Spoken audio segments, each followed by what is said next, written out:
Ultimo confronto della settimana e anche ultimo confronto prima del referendum di sabato e domenica. Evidentemente questo sarà un tema delle nostre trasmissioni di oggi. Giovanni al voto, giovedì 19 marzo 2026, in compagnia di due amici che ci vengono a trovare sempre con molto piacere. Diamo il bentornato ad Enrico Sossi del Movimento 5 Stelle. Ciao Enrico. Buonasera, grazie per l'invito Luca, un saluto anche a Daniele. E diamo il bentornato a Daniele Bordon, consigliere della quinta circoscrizione, ovviamente per Fratelli d'Italia. Bentornato Daniele. Grazie Luca, ciao Enrico, un saluto a tutti gli amici che ci stanno seguendo in diretta.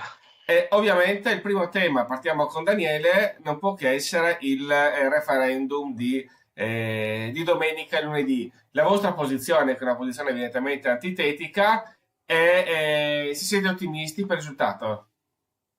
Beh, sai che Luca, io sono un inguaribile ottimista, quindi chiaramente spero assolutamente che vinca il sì, che vinca il buon senso, che vinca finalmente quella parte di Italia che vuole una giustizia più giusta. Perché ricordo tutti quanti che, come prevede oggi la nostra Costituzione, il giudice deve essere terzo imparziale, e questo credo sia una delle caratteristiche fondamentali della figura, la figura del giudice, che purtroppo oggi non vediamo in questo senso. Io parlerei più correttamente, essendo stato studente di giurisprudenza all'Università di Trieste, di una riforma dell'ordinamento giudiziario piuttosto che una riforma della giustizia, che prevede sostanzialmente tre pilastri. Innanzitutto la separazione delle carriere, percorsi professionali distinti e concorsi separati che vedono appunto il giudice in una posizione imparziale e terza, come previsto peraltro già oggi dalla stessa Costituzione. Nessun condizionamento quindi da parte del pubblico ministero e viceversa, perché l'abbiamo detto già in tantissime occasioni che molto spesso lo stesso giudice si ritrova a essere valutato, vengono dati i voti per quanto riguarda il suo operato dallo stesso pubblico ministero che magari banalmente qualche ora prima era coinvolto nel medesimo processo. Quindi credo questa sia veramente una battaglia di civiltà e di equità, di terzietà per garanzia del cittadino che sarà coinvolto nel processo, nel dibattimento. Ovviamente questa è solamente una dei tre pilastri. E dopo parliamo di Consiglio Superiore della Magistratura, che è un organo importantissimo della nostra Costituzione. Infatti oggi giudica l'operato dei magistrati, quindi sia dei pubblici ministeri che Ok, dei giudici. ok, benissimo. Ovviamente, Hai già andato oggi 2 minuti. Prego Enrico. dopo allora continuo. Scusate.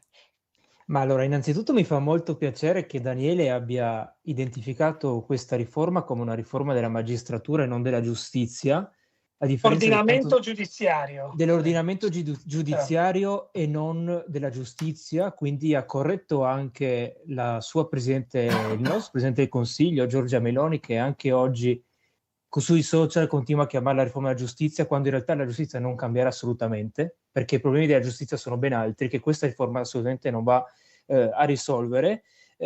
Dopodiché io mi sento di rispondere che la separazione delle carriere già esiste. Dalla riforma Cartabia del 2021 un pubblico ministero o un magistrato giudicante possono fare un solo passaggio di carriera nei primi 10 anni della loro carriera in magistratura e ogni anno avviene solamente nello 0,5% dei casi, motivo per cui si sente sempre parlare della separazione delle carriere, ma in realtà è una cosa che non esiste. Il vero obiettivo di questa riforma è aumentare l'influenza della politica, del Parlamento, della maggioranza parlamentare e quindi dell'esecutivo, visto che oramai il Parlamento non conta quasi più nulla, all'interno della magistratura, per chiaramente tutelare i politici da tutti quei casi in cui i magistrati vanno a indagare sulla classe politica che, soprattutto nel caso di questa maggioranza che attualmente è al governo, è pluriindagata e pluricondannata, e potrei anche citarvi tutta la lista. Ebbene, questa riforma appunto vuole aumentare l'influenza della politica sulla magistratura, cambiando le modalità di composizione dei consigli superiori della magistratura,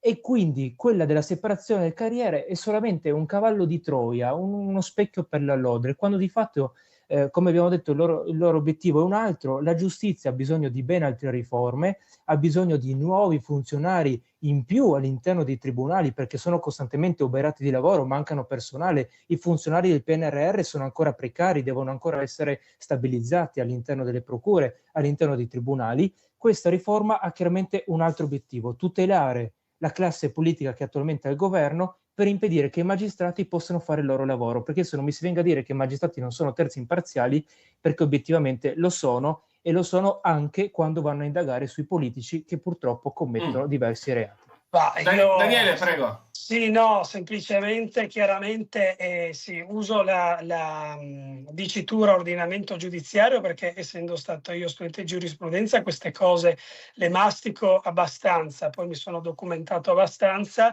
Chiaramente quando uno parla di riforma della giustizia, ovviamente si riferisce alla giustizia in senso lato. Chiaramente quelli che hai detto te sono problemi che ci sono, reali, e che verranno affrontati anche con 15.000 nuove assunzioni, come ha già detto il ministro Nordio, entro il prossimo anno e mezzo, e quindi chi sono io assolutamente per non credere, perché ovviamente il ministro Nordio è stato anche un magistrato, quindi sono problemi che lui ovviamente conosce concretamente, non è che vive in un mondo parallelo. E io sono veramente sbalordito quando si dice che il potere, che il governo vuole mettere sotto il proprio controllo il potere giudiziario. Semplicemente perché? Dove sta scritto? Cioè, ce lo volete dire una volta per tutte dove c'è scritta questa cosa qui? Citami l'articolo di legge, il comma, e io sarò ben lieto di darti tutte le mie risposte, perché questa favola che il governo vuole mettere prima avevate detto che si vogliono creare super poliziotti, dopo avete detto che si vogliono mettere i giudici sotto il potere dell'esecutivo. Anche voi avete ogni tanto un po' di confusione mentale, e credo veramente che questo sia solamente confondere gli elettori, anche della vostra parte politica. Ok, La separazione delle carriere. Daniele, vi ho dato 2 minuti. No, Enrico, sta zitto. Enrico, doveva essere un minuto di replica. Ti ho dato 2 minuti 10 secondi, Daniele. Enrico. La separazione carriera esiste già. In ogni caso, io mi riferisco quelle sono le funzioni. Io mi riferisco, quando sostengo che il potere esecutivo e il potere in generale politico vuole sottomettere quello giudiziario, mi riferisco alla modifica dell'articolo 104 della Costituzione, che appunto prevede la creazione di questi CSM e la modifica di composizione di questi CSM attraverso un sorteggio per tutti i magistrati, e invece per la parte laica scelta dal Parlamento un sorteggio su un listino scelto dalla maggioranza parlamentare. Come avviene già oggi. Non è vero, del Parlamento. Non è vero. Come non è vero?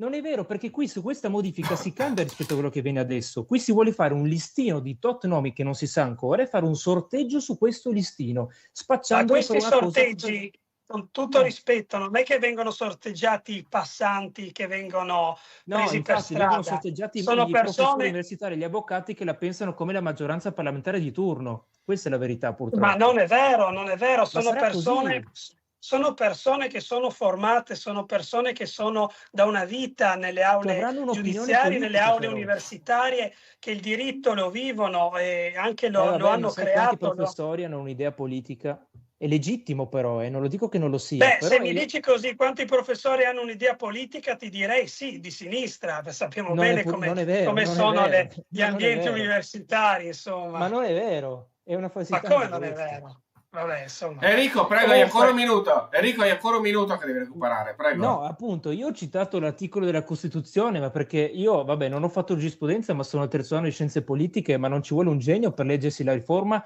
e capire i passaggi che vogliono fare per effettivamente arrivare a questo loro obiettivo. Ma perché noi lo dobbiamo anche aggiungere a un disegno all'interno del quale loro vogliono appunto sottomettere la magistratura e tutelare la classe politica. Io mi riferisco anche all'abolizione dell'abuso d'ufficio, anche al ridimensionamento del reato di traffico di influenze illecite, e chiaramente alla limitazione delle questo intercettazioni. esula dall'argomento Sono del tutte referendum. azioni che, se guardate assieme, vanno chiaramente a delineare il loro obiettivo, che è quello di tutelare la casta politica attualmente che è al governo del paese e limitare invece il potere dei magistrati. Ma questo assolutamente no. Allora, innanzitutto dobbiamo capire che sia il pubblico ministero che il giudice avranno una formazione specifica per le indagini, e ciò creerà le basi anche perché queste indagini siano più efficaci, mentre il giudice subirà sempre minor condizionamenti dal pubblico ministero, perché sappiamo benissimo che mentre in Parlamento quelle sono le funzioni. Io so che ogni tanto è difficile capire questi argomenti, ma non te lo dico per voler sminuire la tua persona. Quando si studia giurisprudenza queste cose si capisce meglio. E il giudice subirà minori condizionamenti della pubblica accusa, dal pubblico ministero, perché come in Parlamento ci sono i partiti, ad oggi nella magistratura ci sono le correnti, e dunque se io sono di magistratura democratica o di magistratura indipendente, è chiaro che sarò più vicino al mio amico di corrente, no? Questa qui è nell'essere umano, è nell'indole della persona. Prego, Enrico, prego. Con il sorteggio, Enrico, prego. Purtroppo le correnti ci saranno anche dopo, perché se uno fa un sorteggio, no? Noi sorteggiamo 50 magistrati, dico questo numero giusto per fare l'esempio, e da questi 50 magistrati escono tutti dalla stessa corrente, perché questa si chiama probabilità, che si fa in tanti corsi di laurea, forse non in giurisprudenza, ma si fa in scienze politiche, si fa anche in un'altra marea di corsi universitari. Cioè, può anche essere fuori che nel sorteggio escano fuori tutti gli stessi di una corrente. Per quello, quando si parla di fare queste riforme, sarebbe carino che il Parlamento facesse una discussione bipartisan rispetto a queste riforme costituzionali, cosa che non è stata fatta, e addirittura il testo è arrivato in Parlamento dicendo ai parlamentari della vostra stessa maggioranza che non si può emendare nemmeno una virgola. Infatti è uscito fuori questo obbrobio che anche molti della destra... Ma l'Associazione Nazionale Magistrati non ha voluto saperne di avere un confronto con il governo. Io parlo di opposizioni parlamentari, io parlo di gruppi parlamentari in Parlamento. Gli stessi parlamentari di maggioranza di destra non hanno potuto modificare questo disegno di legge costituzionale, proprio per il fatto che questa qui è anche una battaglia politica che si trasformerà in un voto politico. Nel momento in cui la Meloni perderà il referendum, perché mi dispiace per te, ma la Meloni perderà il referendum, ci sarà anche un grosso segnale politico. Che questa registrazione la manderemo in onda lunedì sera. Gli italiani non si vogliono più far prendere in giro, cioè sono tutti stufi, va dalla sicurezza, dell'immigrazione, i carburanti, e adesso scusa ci si mette a parlare dell'ordinamento taglio di 25 centesimi a litro con gli andiamo comunque tutti in Slovenia, dai, su. Tutela di oggi. Vabbè, ma io ho sempre fatto la benzina in Italia per anche una questione morale. Capisco che poi noi abbiamo anche la benzina, abbiamo la benzina agevolata, una misura dell'assessorato all'ambiente di Fratelli d'Italia. Daniele, non c'entra niente a questo referendum. No, ma siccome Enrico mi tira su questi argomenti, io rispondo a tono. Enrico, scusami, volevi concludere il discorso? No, volevo concludere il discorso appunto del fatto che molto probabilmente questa riforma sarà bocciata. Chiaramente noi adesso non possiamo dare una certezza, perché chiaramente noi dobbiamo aspettare lunedì, sapere come sarà lo spoglio, e io invito soprattutto tanta gente ad andare a votare, qualunque sia la loro opinione. L'importante è esercitare il proprio diritto di voto, soprattutto in questa fase. E dopodiché io spero che in futuro, visto che questa riforma non avrà un esito positivo, io spero che in futuro le riforme costituzionali possano essere fatte in Parlamento attraverso chiaramente un dialogo tra le forze politiche presenti in Parlamento, perché ricordiamoci che i cittadini vanno alle elezioni per delegare delle persone a fare le leggi. Nel momento in cui il cittadino si trova a dover votare su una riforma per l'ordinamento della magistratura, che poi tra l'altro nemmeno va a migliorare la giustizia, era nel programma elettorale, chiaramente c'è un problema. Il Parlamento deve poter legiferare su queste cose, ma soprattutto in maniera democratica. Purtroppo l'esecutivo ad oggi con la Meloni governa, ma questo qui in realtà non è una questione di Meloni, perché ogni maggioranza parlamentare purtroppo è così, e ogni maggioranza parlamentare è succube dell'esecutivo, e quindi non c'è un vero potere legislativo che va poi effettivamente a tutelare e a migliorare la Costituzione e le nostre leggi. Questo è proprio una critica a tutti. Dopodiché io invito chi ci guarda da casa ad andare a votare no a questa riforma, come faranno probabilmente la maggioranza di coloro che andranno a votare, e chiaramente di poter ragionare serenamente di magistratura, di giustizia e di come migliorare il nostro ordinamento. No, allora io, se mi permetti Luca, vorrei tornare sul tema senza fare campagna elettorale, perché questi incontri che facciamo servono comunque anche a far capire alla gente di cosa stiamo parlando, e non è che ce la raccontiamo solo tra di noi. Allora, il sorteggio è già previsto in diverse parti del nostro ordinamento giudiziario, ovvero vengono sorteggiati i giudici per il Tribunale dei Ministri. Quindi insomma un argomento molto, molto importante, insomma giudicare un ministro della Repubblica Italiana, un rappresentante del popolo, non è cosa da poco. Vengono sorteggiati i giudici popolari nelle corti d'appello, nelle corti d'assise d'appello e nelle corti d'assise. Dunque si va a decidere su casi di omicidio, su casi molto importanti, su casi che anche dal punto di vista mediatico hanno fatto molto scalpore nel nostro paese. Quindi anche si va a decidere sulla vita di un individuo, se mandarlo, se dargli l'ergastolo, se assolverlo. Dunque io non vedo il problema. Vengono sorteggiati i giudici quando c'è la messa in stato d'accusa il Presidente della Repubblica. Cioè, io non capisco veramente perché faccia così paura questo sorteggio, questo sistema.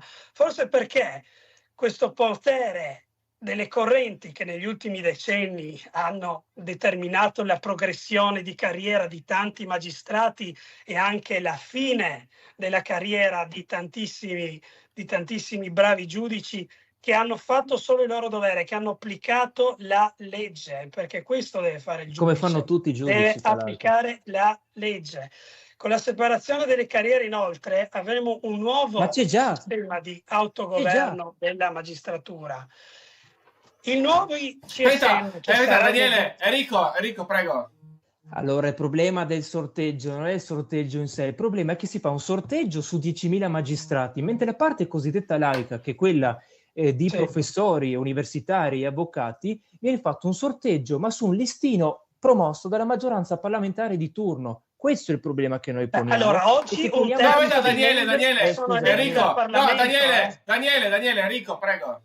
Allora, se tu mi dici adesso vengono scelti il Parlamento, io ti rispondo che però al momento, per esempio, allora la parte dei giudici non viene sorteggiata. Quindi se introduciamo un sorteggio per entrambe le parti, perché anche quella dei magistrati adesso avviene tramite un'elezione, se vogliamo introdurre il sorteggio, chiaramente dobbiamo introdurre lo stesso tipo di sorteggio, qualunque tipo sia, però lo stesso tipo di sorteggio sia per la parte laica che per la parte togata, che è cosiddetta togata, che è quella dei magistrati. Questo è il problema non è il sorteggio in sé, ma è il fatto che i magistrati hanno un trattamento diverso rispetto alla parte politica, e che il sorteggio della parte politica viene fatto su un listino scelto dalla maggioranza stessa. È ovvio che io sono in maggioranza, faccio un listino di gente che la pensa come me, poi io faccio un sorteggio tra quelle persone e poi ovvio che esce fuori il professore che la pensa come Movimento 5 Stelle o come può essere la Lega, Fratelli d'Italia, il Partito Democratico, eccetera. È un problema di principio ed è questo che noi contestiamo. Noi contestiamo la riforma nel merito, no, oltre che nel metodo, perché come ho già detto prima, purtroppo il Parlamento non ha toccato palla. Noi la contestiamo nel merito e per fortuna questa cosa i cittadini l'hanno capita.